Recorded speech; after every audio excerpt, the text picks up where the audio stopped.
Berlín, capital del Tercer Reich, 1 de agosto de 1936. En este monumental estadio tiene lugar la mayor operación de propaganda nazi de la historia.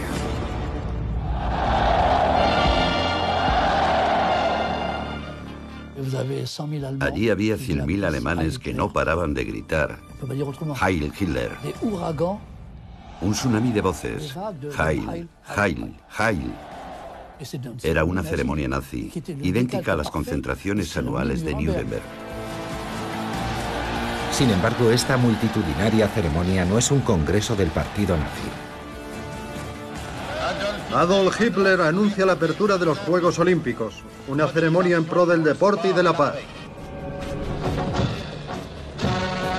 Hoy en día esta imagen nos parece impensable. Sin embargo, 3 años antes de la Segunda Guerra Mundial, Adolf Hitler vio desfilar ante él a sus futuros enemigos: Estados Unidos, Inglaterra y también Francia. Ningún estado, ninguna nación se atrevió a oponerse a los Juegos de Berlín.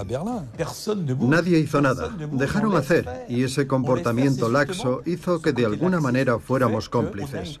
Pero claro, el movimiento olímpico quería que los Juegos perduraran. Ultra publicitado por las primeras televisiones de la historia, este espectáculo fue la culminación de una estrategia meticulosamente planificada para engañar al mundo. El comportamiento de los nazis fue maquiavélico. Supieron utilizar las Olimpiadas para defender su propaganda. Gracias a sus formidables recursos, construyeron un estadio desmesurado y una lujosa villa olímpica. Un lugar destinado a convertir a los deportistas extranjeros en los mejores embajadores del nazismo.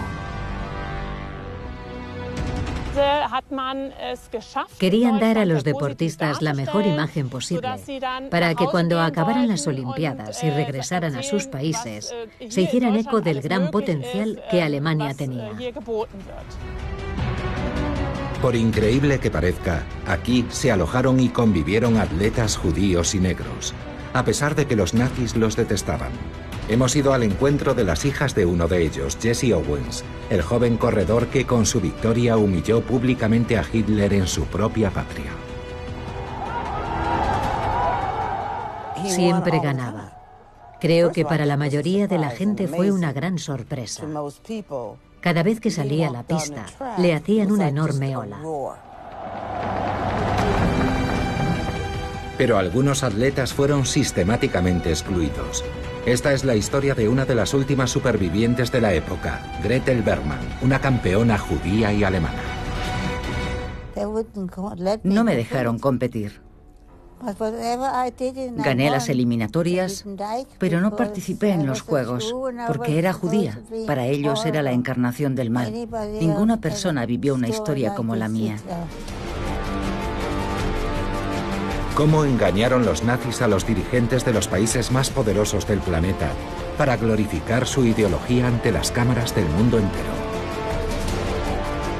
Los Juegos Olímpicos de 1936, que deberían celebrar la paz entre los pueblos, se convirtieron en los Juegos de la Vergüenza.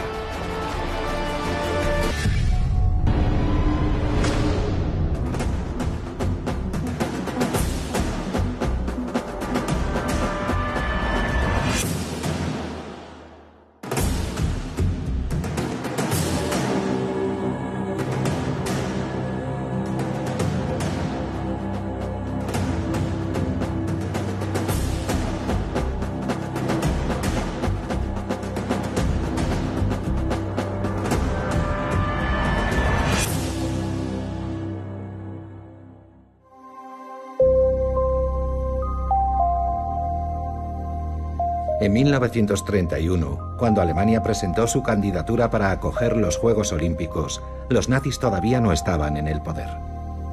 Pero en el país, en crisis desde la Primera Guerra Mundial, se había desarrollado el germen del extremismo xenófobo.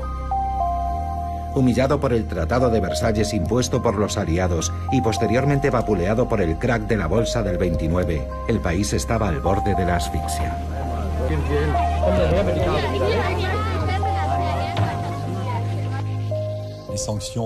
Las sanciones fueron duras en lo que respecta al plan económico, al plan financiero y al impacto en términos de imagen. Un hombre intentó a su manera levantar el país. No era un político, sino un simple secretario del Comité Olímpico Alemán. Kaldin presiente que con el desarrollo de los medios de comunicación, el deporte levantará pasiones en el mundo entero.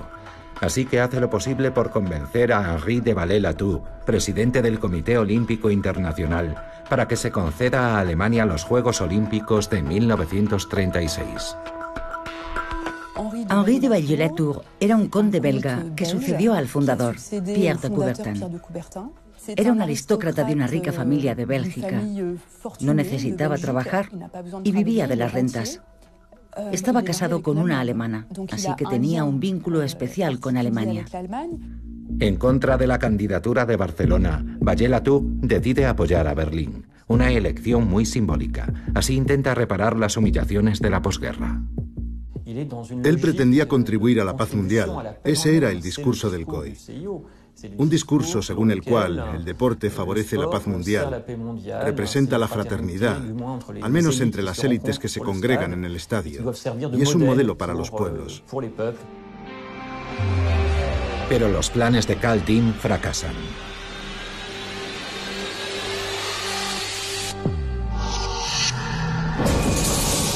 El 30 de enero de 1933, Adolf Hitler fue nombrado canciller. Rápidamente se otorga a sí mismo plenos poderes y suprime las libertades individuales. Abre en Dachau el primer campo de concentración de la historia y encierra en él a sus adversarios políticos. La organización de los Juegos Olímpicos es la menor de sus preocupaciones. De hecho, el Führer no practica ningún deporte y cree que los Juegos Olímpicos son un acontecimiento ocioso y decadente.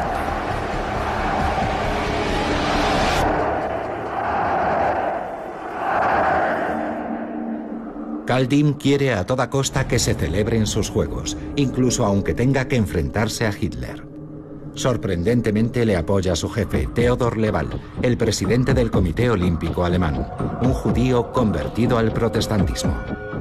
En marzo de 1933, los dos solicitan una entrevista con el canciller Hitler para intentar influir en su postura y convencerle de la utilidad de los Juegos. La entrevista se celebra en la Cancillería del Reich. Lewald y Tim plantan cara a Adolf Hitler. A su lado, escuchando atentamente a los dos hombres, está su ministro de propaganda, Joseph Goebbels. Goebbels se dio cuenta de la posibilidad propagandística de los Juegos, de que Alemania se dejara ver, por así decirlo. Pensaron que sería interesante llevar a cabo una gran operación de propaganda, así que los Juegos Olímpicos llegaron en el momento oportuno. Utilizar los Juegos era una idea genial, porque todos los países estarían pendientes de ellos, y el mundo del deporte en particular, es decir, aquellos que no hacen política. Para el Comité Olímpico era un encuentro fraternal y sostenía que no se debía hablar de política. Como ya había escrito 10 años antes en Mein Kampf, Hitler era un hombre de guerra. En 1933 ya tenía en mente dotar a Alemania de un poderoso ejército, vengarse de Francia e invadir una parte de Europa. Pero aún no está listo. El ejército está en plena reconstrucción. De momento prefiere hacerse pasar por un hombre de paz. Y los Juegos Olímpicos le van como anillo al dedo. Así pues, en abril de 1933, ordena a Goebbels coordinar una ambiciosa campaña de comunicación. Desde ese momento, aquellos Juegos no serían lo suficientemente grandiosos, ni fastuosos, ni llamativos. Toda la maquinaria alemana, económica, militar y propagandística, se puso en marcha. Inmediatamente se destinan 6 millones de marcos alemanes, el equivalente a 54 millones de euros actuales, para la organización de los Juegos. En diciembre de 1933, el Führer ordena la construcción de un estadio monumental, que debe ser el más grande del mundo. La propaganda empieza a funcionar y las obras llaman la atención de las televisiones extranjeras. Berlín. El gobierno nacional socialista ha querido superar cualquier construcción realizada hasta la fecha para celebrar los Juegos Olímpicos. Más de 100.000 personas podrán ocupar el gran estadio que está a punto de concluirse.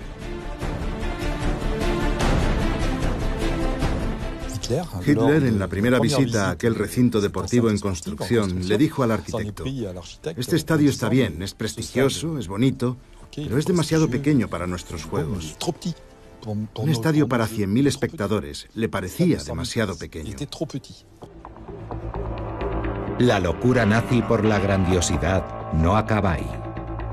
En la periferia de Berlín, el Führer imagina una villa olímpica suntuosa. Aquí, durante 15 días, los atletas del mundo entero vivirán y se entrenarán, con todas las comodidades modernas.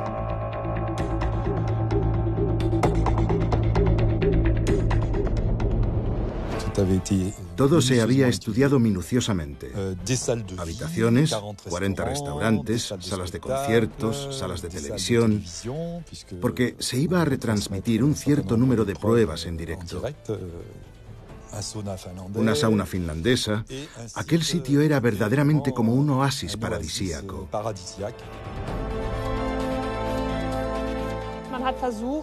Aquí, en la Villa Olímpica, la idea era crear un espacio pintoresco e idílico, con el aspecto de un pueblo alemán típico.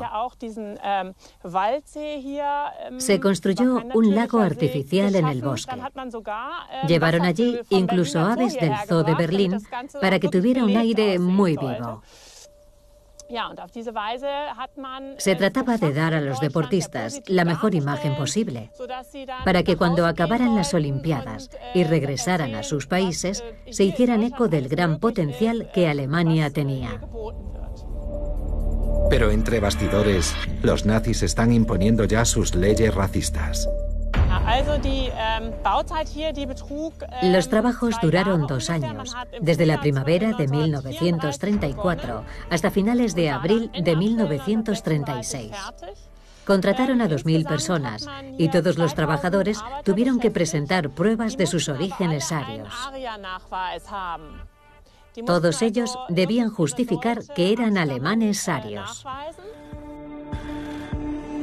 Se llevó a cabo una inquietante mezcla de géneros y se nombró comandante de la Villa Olímpica a un capitán del ejército alemán, Wolfgang Fürstner. El comandante se alojaría en esta casa en medio de los deportistas.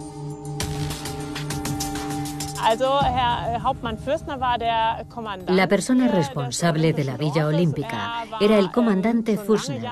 Se trataba de un oficial de confianza de la Wehrmacht desde hacía muchos años. Le interesaba mucho el deporte y además era deportista. Él estaba muy orgulloso de ocupar ese puesto. La villa fue financiada por el Ministerio de la Guerra, ya que las instalaciones se convertirían en un campo militar después de los Juegos Olímpicos. El capitán Fürstner mandó decorar los salones con imágenes de guerra. En el resto de Alemania, los nazis endurecen su régimen.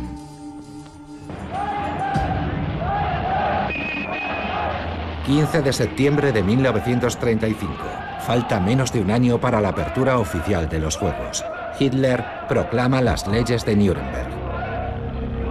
Se priva a los judíos de la ciudadanía alemana, clausuran sus comercios y se les excluye de cualquier empleo público. Incluso les niegan el acceso a los hospitales. Gretel Bergmann, de 21 años, acababa de ser admitida en la universidad. Pero a partir de entonces, el acceso a los cursos de los estudiantes judíos sería rechazado. Hitler me hizo sentir sucia. Todos los judíos éramos sucios. Teníamos que acostumbrarnos. No podíamos comprar en las tiendas en las que solíamos hacerlo habitualmente. No podíamos ir a los restaurantes. No podíamos hacer nada. Ni siquiera podíamos ver a nuestros amigos. Mis amigos venían a verme por la noche porque no se les permitía frecuentar judíos. No fue una época agradable, créame. Fue horrible.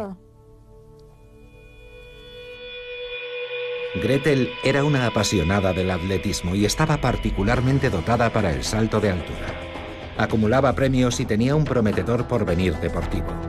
Pero las leyes de Nuremberg la apartan de su club y de todas las instalaciones deportivas del país. Así que, como muchos judíos, decide exiliarse. Sus padres no tenían mucho dinero y se marcha sola.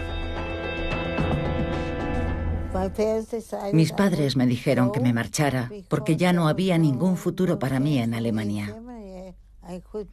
Ya no podía hacer deporte, no podía hacer nada. Así que me fui a Inglaterra. Allí fui a la universidad. Estuvo bien, aunque los ingleses no fueron muy acogedores, porque yo era alemana. Nadie podía escapar de las leyes de Nuremberg, ni siquiera al más alto nivel. A pesar de ser el presidente del Comité Olímpico, Theodor Leval, el socio de Karl Diem, fue cesado porque tenía parientes judíos. El mismo tratamiento recibió Wolfgang Fürstner, el fiel comandante de la Villa Olímpica. Él ni siquiera lo sabía, pero uno de sus antepasados era judío.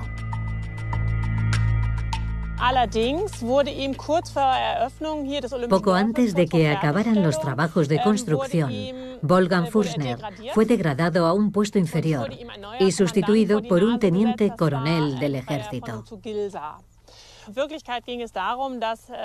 El objetivo era expulsarlo antes de que llegara Adolf Hitler el 17 de junio para la inauguración oficial.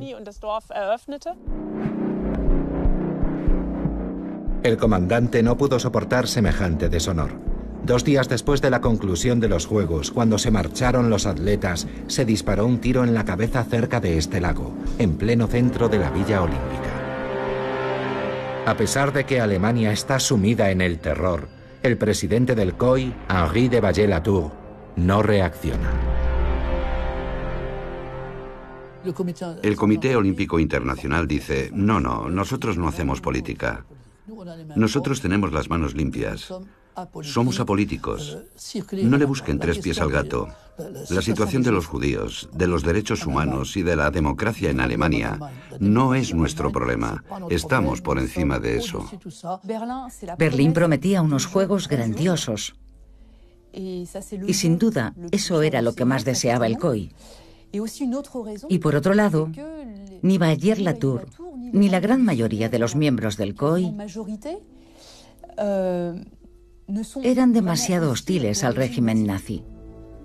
Nadie hizo nada, dejaron hacer, y precisamente ese comportamiento laxo hizo que de alguna manera fuéramos cómplices.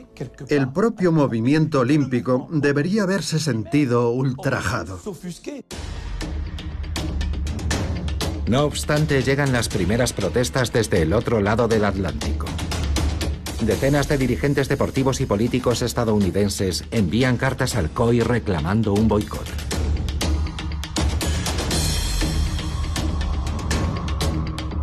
La Carta Olímpica cree en la igualdad absoluta de razas y creencias en el ámbito del deporte. Es la antítesis de la ideología nazi que convierte la desigualdad racial en la piedra angular de su pensamiento. Se organizan grandes manifestaciones en las principales ciudades estadounidenses.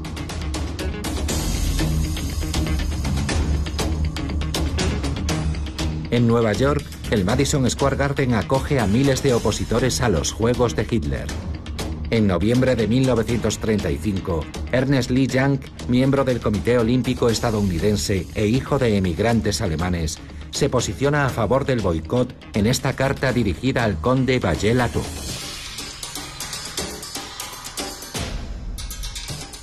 Ni Estados Unidos ni ningún país deben participar en los Juegos de la Alemania nazi, sin saber que al hacerlo suscribirán su ideología y su sórdida utilización de los Juegos.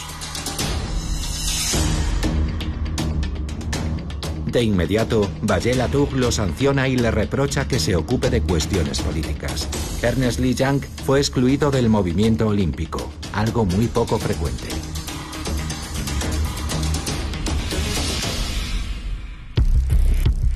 Su sustituto es un hombre mucho más conciliador. Avery Brundage, miembro de 2 asociaciones ultrarracistas próximas al Ku Klux Klan, se convierte en el presidente del Comité Olímpico estadounidense. Creemos que la organización alemana es excelente. Estoy seguro de que todo estará listo para recibir como es debido a los atletas del mundo entero. Con este nombramiento, el COI consigue sofocar el boicot en Estados Unidos. Pero entretanto, el movimiento se ha extendido en Europa, a iniciativa de las organizaciones comunistas.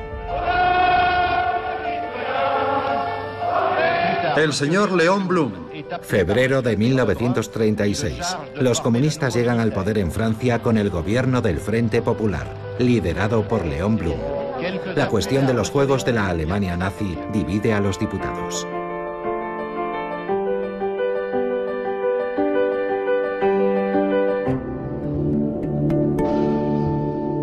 Noël van der Noot sigue atentamente todos los debates.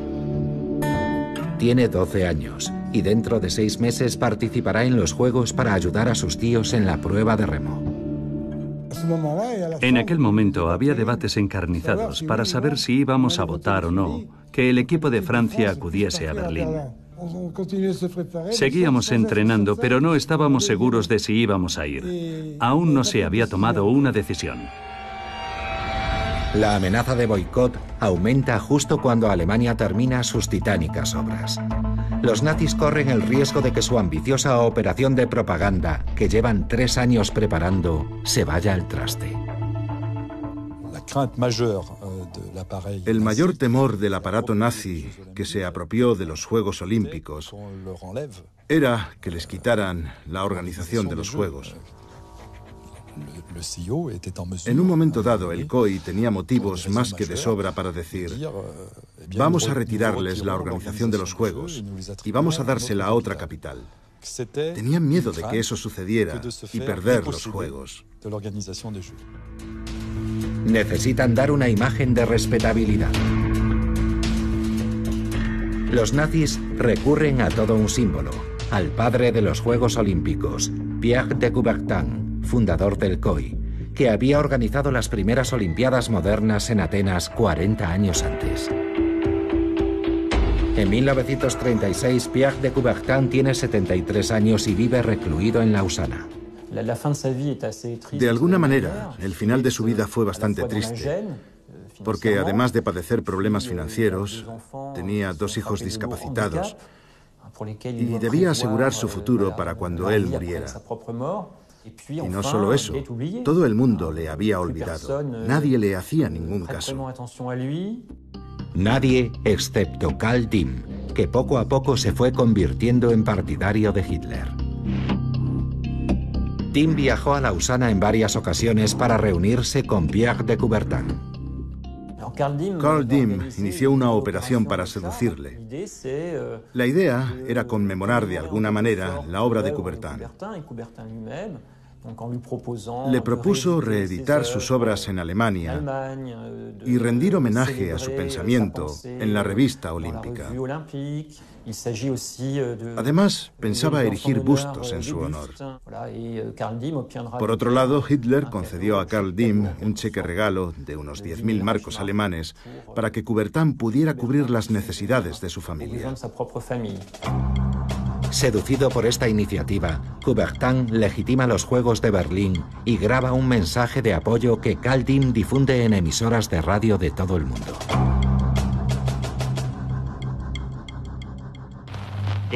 Desde hoy, quiero dar las gracias al gobierno y al pueblo alemán por el esfuerzo realizado en honor de las 11ª Olimpiadas. Se ha llevado a cabo un plan magnífico. La concepción del conjunto y la atención por el detalle son excelentes.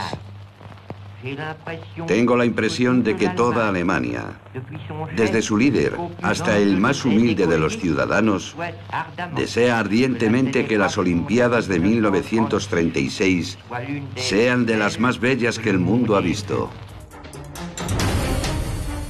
Por su parte, Hitler acepta la visita a Alemania de Henri de Vallée-Latour.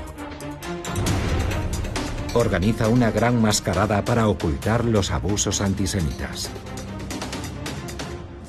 Era absolutamente necesario mostrar al mundo que Alemania era un país tolerante y abierto. Lo proclamaron a los 4 vientos, esa era la consigna. Los trató como si fueran marionetas. De hecho, Hitler despreciaba profundamente a todos los políticos franceses, a todos los políticos ingleses y estadounidenses. Hitler pensaba que Vager-Latour era fácil de manejar, y eso hizo. Todos los gobiernos se dejaron embaucar por las falsas promesas de Hitler. Antes de la llegada de los primeros visitantes, ordenó retirar todos los carteles antisemitas de Berlín. También levantó las prohibiciones contra los judíos, pero solo durante los 15 días que duraron los Juegos Olímpicos. Además, prometió que habría atletas judíos en el equipo olímpico alemán.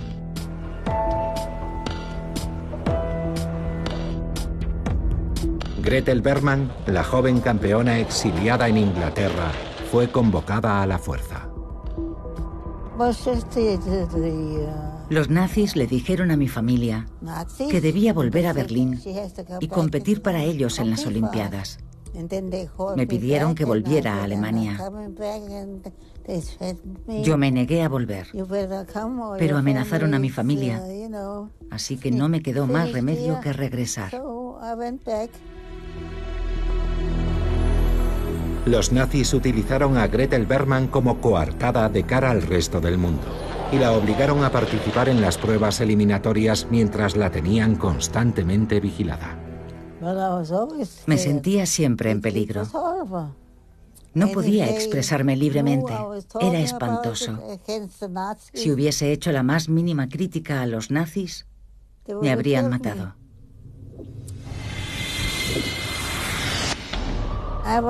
Durante las eliminatorias siempre me excluían.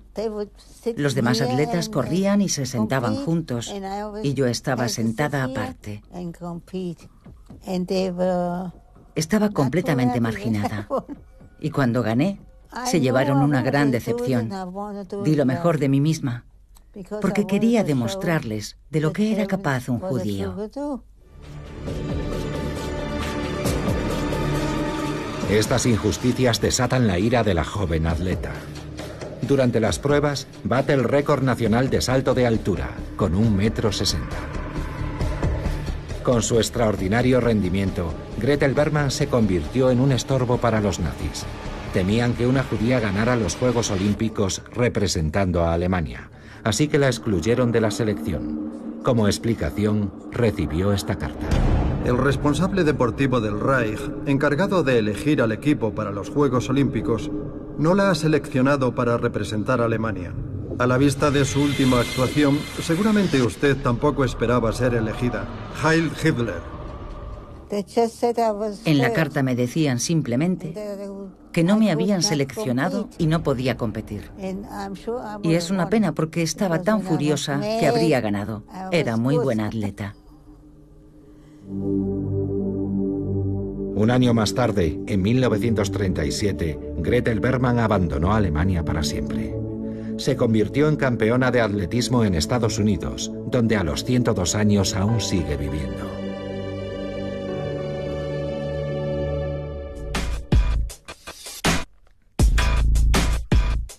Las maniobras nazis, por burdas que fueran, bastaron para engatusar a todo el mundo. Estados Unidos, Inglaterra e incluso Francia se pronunciaron en contra del boicot.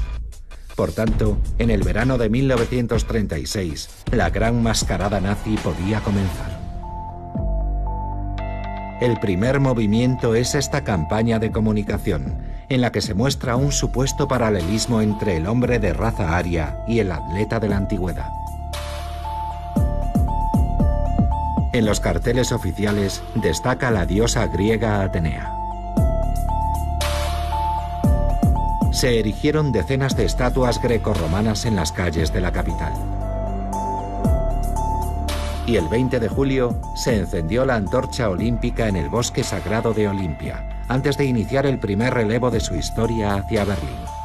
Una hábil mezcla de símbolos al servicio de la propaganda nazi. El mismo fuego purificador que utilizaron en el gran auto de fe de mayo del 32 para la quema de libros y la misma antorcha que usaban en sus desfiles, por obra y gracia de los Juegos Olímpicos, se convirtió en una antorcha que simbolizaba el pacifismo y la tregua olímpica. Una vez más, el relevo de la antorcha es una idea de Carl Diem. Carl Diem era un admirador de la antigua Grecia. Además, en el seno de la inteligencia nazi, existía la idea de que los helenos, los antepasados de los griegos, eran arios. Así que, por lo tanto, la Alemania nazi, gracias al ejercicio y al deporte, entroncaba con la antigua Grecia. El escenario está listo. El nazismo y el olimpismo se confunden. Y los juegos de Hitler ya pueden comenzar. A finales de julio, 75.000 visitantes llegan a Berlín, ingenuamente alegres. Entre ellos, 200 atletas franceses, como el joven Noël van der Noot. No falta ninguno, ya que para ellos los Juegos son una gran fiesta apolítica. Todos los atletas estábamos de acuerdo en ir a los Juegos, porque todos habíamos hecho un gran sacrificio para prepararnos. Todo el mundo estaba contento. Además, era una oportunidad de salir de nuestro país. Entonces, muy pocos franceses viajaban. No teníamos vacaciones ni nada parecido. Así que cruzar la frontera era una gran oportunidad. Íbamos a participar en un evento deportivo. Los Juegos Olímpicos eran una gran fiesta. Berlín estaba inundado de banderas nazis. Y las pocas banderas que había con los anillos olímpicos apenas destacaban. Eran como un simple relleno. En todas las ventanas ondeaba la cruz gamada negra, y las banderas olímpicas apenas se veían. El 1 de agosto, la inauguración de los Juegos Olímpicos se convierte en un gran festejo nazi. El ideal pacifista ha dado paso a una demostración del poder militar germano. Las juventudes hitlerianas, las SA, las SS y todas las fuerzas de seguridad desfilan en Berlín ante decenas de miles de personas procedentes de 49 países. Hitler puede estar satisfecho. 100.000 personas lo aclamarán en su flamante nuevo estadio. Casi me parece estar viéndole. Siempre iba con la cabeza bien erguida. Pasó delante de nosotros, seguido de todo su séquito, camino del estadio. Junto a Hitler van los altos dignatarios nazis y los representantes de la Italia fascista, pero también Carl Diem, artífice de los Juegos, y el presidente del COI, Henri de Vallée-Latour.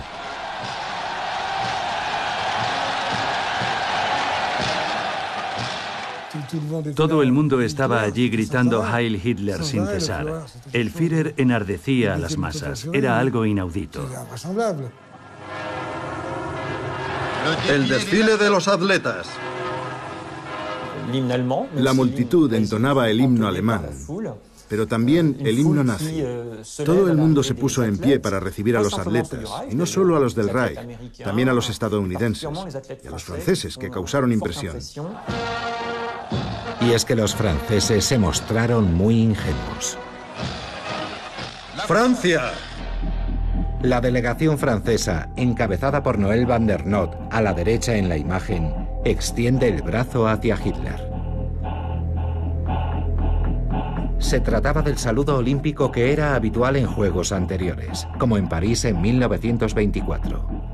Pero ese gesto se asemeja demasiado al saludo nazi. El saludo de los franceses fue inmediatamente respondido. De repente la multitud se puso en pie, casi como un resorte, para responder a los franceses con el saludo nazi. Nosotros no pensamos que pudieran encontrar un paralelismo entre ambos gestos. El público, los nazis y el mundo entero lo interpretaron como un signo de lealtad al Führer. Por pura ingenuidad, el enemigo histórico de Alemania se muestra sumiso ante Hitler. Solo los atletas de países amigos del Reich, como Italia y Austria, saludaron también de esa manera.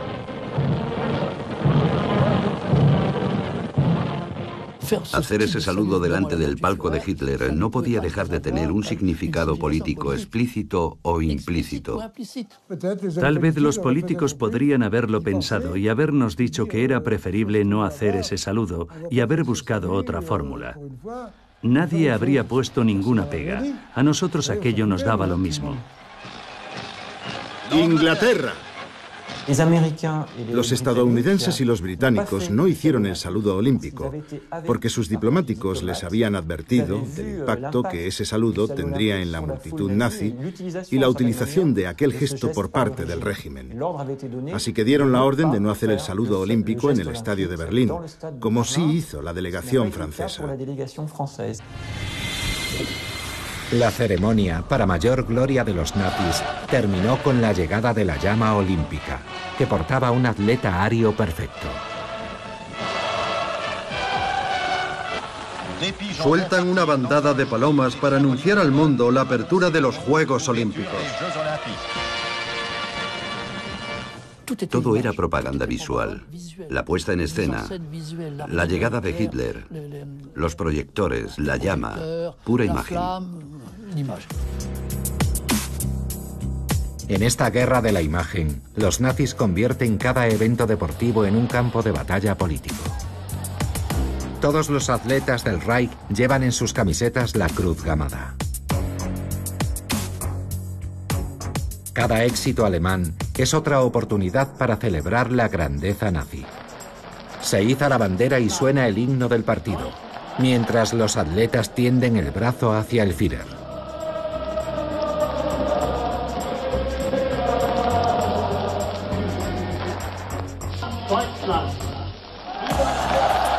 Para hacer alarde de su poderío, los nazis encuentran una nueva fórmula. Inventan el ranking de las naciones con su medallero, para destacar el rendimiento de sus atletas sobreentrenados.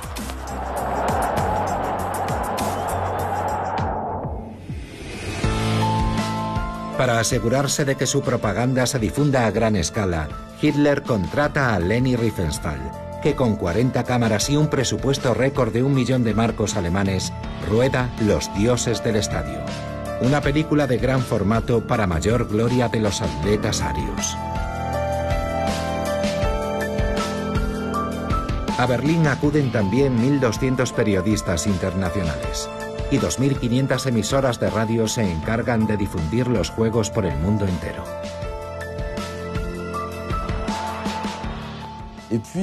Fue la primera vez de la televisión en directo. Bueno, con un pequeño decalaje en diferido. Se instalaron 25 pantallas de televisión en las salas de cine de Berlín y también a la salida del estadio. Una vez filmadas las imágenes, se extraían la película y la llevaban rápidamente a revelar para ir corriendo a las salas de cine a mostrar las imágenes. Digamos que era el directo de la época.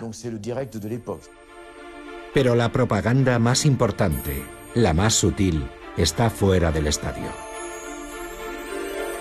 Joseph Goebbels muestra su cara más dulce a periodistas y personalidades. El ministro de propaganda organiza suntuosas fiestas. La más grandiosa, una recepción bautizada como Noche Italiana en la isla del Pavo Real, un oasis romántico en pleno corazón de Berlín. La capital alemana se convierte en centro de la actividad mundana. Reyes y príncipes de toda Europa se dan cita allí.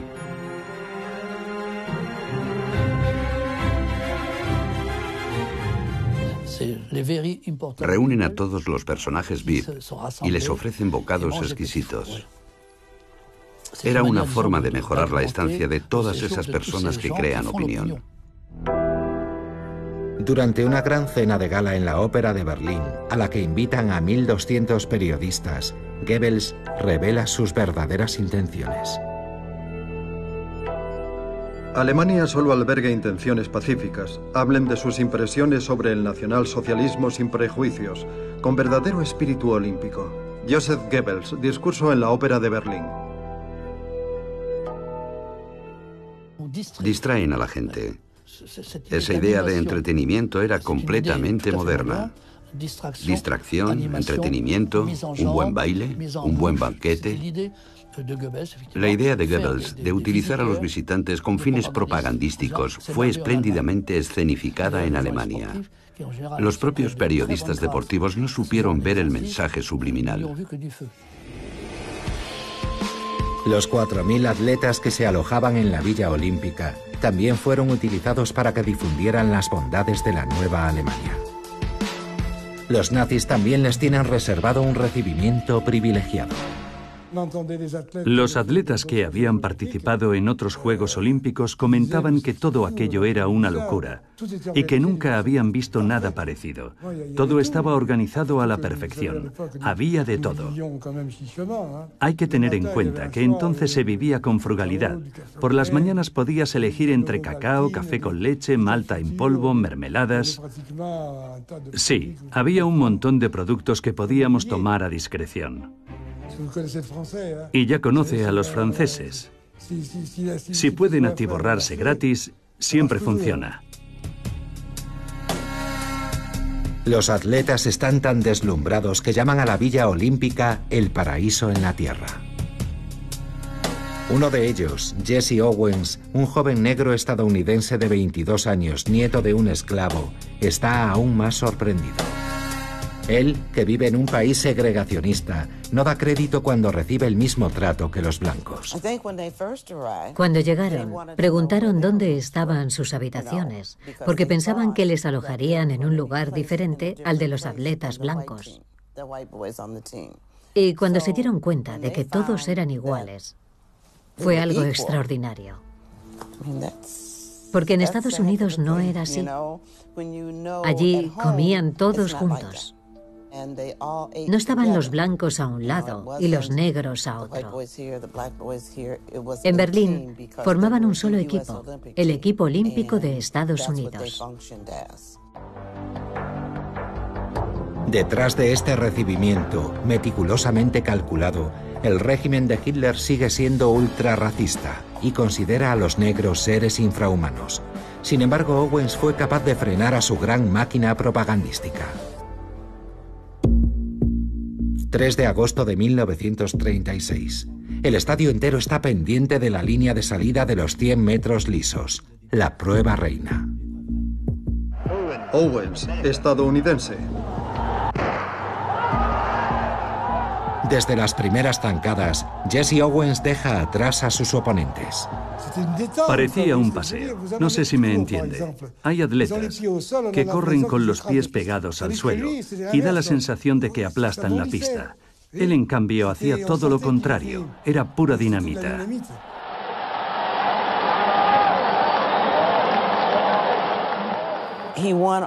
Siempre ganaba. Creo que para la mayoría de la gente fue una gran sorpresa. Cada vez que salía a la pista, le hacían una enorme ola. Fue algo inolvidable ver el entusiasmo reflejado en su rostro. Todavía hoy me veo a mí mismo aplaudiendo al borde de la pista y el público gritando «Owens, Owens, Owens», mientras él daba la vuelta al estadio. Todo el mundo aplaudía. Jesse Owens, Jesse Owens. Fue algo sublime. En solo 10 segundos y 3 centésimas, los nazis ven cómo los juegos se les escapan. Y aquello no ha terminado. Con su sonrisa carismática, Jesse Owens vuelve al día siguiente para dar la estocada final. Va a desafiar al saltador alemán, Luz Long, que ostenta el récord de Europa de salto de longitud.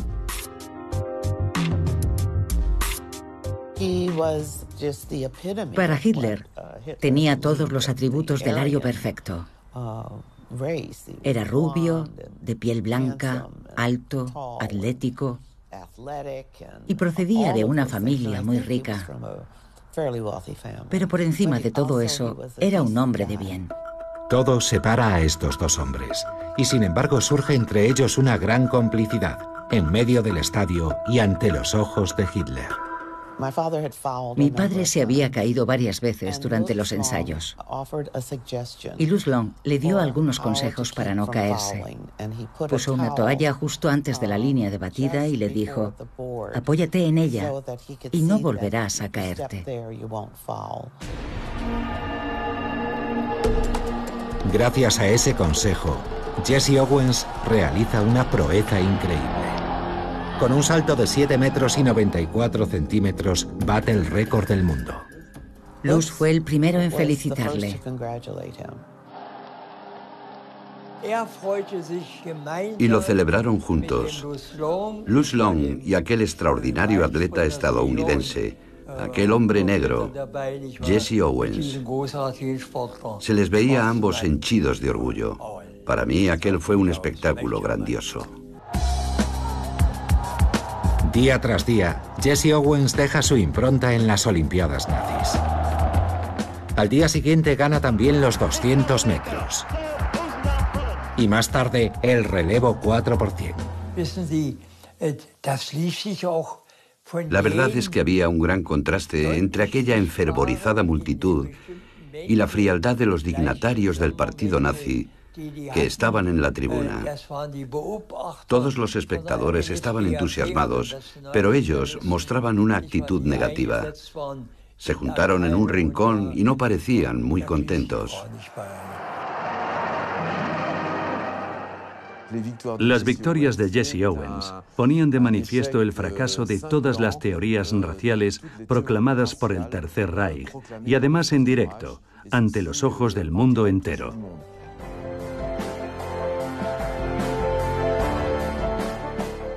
La prensa mundial que seguía los Juegos glorificó a Jesse Owens. Hitler se sintió humillado. Él estaba totalmente convencido de que su equipo olímpico aplastaría a todos los demás. Así que abandonó el estadio. Para él era un negro, y desde su punto de vista era imposible que un ser infrahumano ganara. Iba más allá de su comprensión. De forma oficial, Hitler no puede hacer nada en contra del campeón negro, pero ordena a la Gestapo que lo someta a una estrecha vigilancia. La Gestapo, la policía secreta, abría sistemáticamente la correspondencia que recibían los deportistas y confiscó una carta de Jesse Owens enviada por un alto funcionario de las autoridades deportivas de Estados Unidos, en la que le aconsejaba devolver las medallas. En esta carta, que Jesse Owens nunca recibió, le piden que aproveche la atención que hay puesta sobre él para alertar al mundo en contra del régimen nazi. Tendrá usted la oportunidad de pasar a la posteridad, no solo como un gran deportista, sino también como un gran hombre. Ante las injurias lanzadas por Hitler contra negros, judíos y aquellos a quienes llaman subhumanos, debe negarse a ser coronado por él. Jesse Owens no pudo responder a esa carta y nunca tuvo conocimiento de ella en vida, ya que no salió a la luz ni fue publicada hasta después de su muerte. Bajo una estricta vigilancia, los Juegos siguieron su curso sin que nadie pusiera en duda la dictadura nazi. Las 4 medallas de oro de Jesse Owens causaron sin duda una honda impresión, pero finalmente fue Alemania quien se alzó victoriosa. Obtuvo 89 medallas en la clasificación de las naciones, muy por delante de sus competidores. El 17 de agosto, durante la ceremonia de clausura, Henri de Vallée-Latour seguía manifestando su agradecimiento a Adolf Hitler. Después de expresar al canciller del Reich y al pueblo alemán nuestra más profunda gratitud, proclamamos la clausura de las 11ª Olimpiadas. Los Juegos Olímpicos fueron un éxito rotundo, como reflejó claramente la prensa francesa de la época. Todos los periodistas que asistieron volvieron entusiasmados y deslumbrados por Berlín y por Alemania, la Alemania nazi. El 25 de agosto, el diario conservador L'Echo de Paris subraya el éxito de los fastuosos Juegos de Hitler. En la misma página, otro artículo informa, sin darle apenas importancia, de que Alemania está reforzando significativamente su ejército.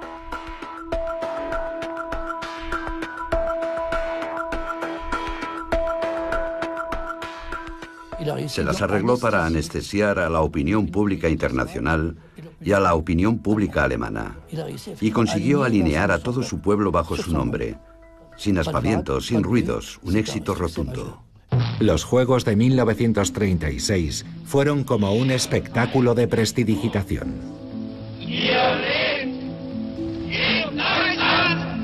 Mientras todo el mundo miraba aquel evento grandioso, Hitler planificaba su estrategia bélica.